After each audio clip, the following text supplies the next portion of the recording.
Breaking news చూస్తున్నాం. ఇటీవల హైదరాబాద్ గచ్చిబౌలిలోని అంజయ్య నగర్ లో కుప్పకూలిన 7 అంతస్తుల భవనం కట్టిన బిల్డర్ సాజిద్ ఖాన్ అక్రమాలు తవ్వే కొద్దీ బయటకొస్తున్నాయి. నయానో భయానో ఇళ్ల స్థలాలను కొని ఇంకొంత ప్రభుత్వ స్థలం ఆక్రమించి వేగంగా బిల్డింగ్ కట్టేశామా, దొరికిన బకరాలకు అమ్మేసి చేతులు దులుపుకున్నామా అన్నట్లుగా వ్యవహారం సాగిస్తున్నట్లు తెలుస్తోంది.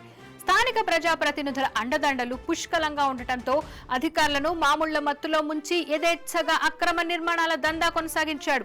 అతి కొద్ది కాలంలోనే కారు మెకానిక్ నుంచి కోట్లకు పడగలెత్తిన బిల్డర్ గా మారాడు సాజిద్. ఒక్కసారిగా గచ్చిబౌలి అంజయ్య నగర్ లో 7 అంతస్తుల భవనం కుప్పకూలి 2 ప్రాణాలు కోల్పోవడంతో సాజిద్ అక్రమ నిర్మాణాల సామ్రాజ్యంపై అధికారులు కూపీలాగుతున్నారు. అంజయ్ నగర్ బిల్డింగ్ ఘటనలో విస్తుపోయే నిజాలు వెలుగు చూస్తున్నాయి.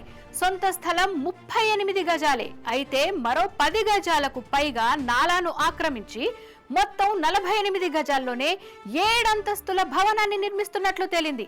ఇప్పటికే సాజిద్ ఖాన్ ను అరెస్ట్ చేయగా మాదాపూర్ టౌన్ ప్లానింగ్ అధికారి సంతోష్ కుమార్ ను సస్పెండ్ చేశారు.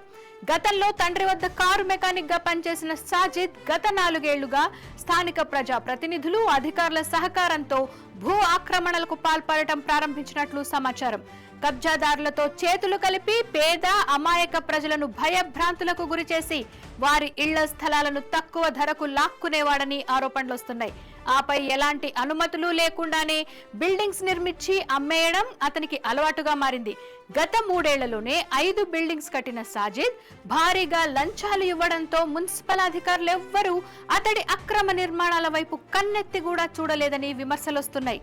ప్రభుత్వ స్థలాలను కాలనీ పార్కును కూడా ఆక్రమించి నిర్మాణాలు చేపట్టినట్లు తెలుస్తోంది.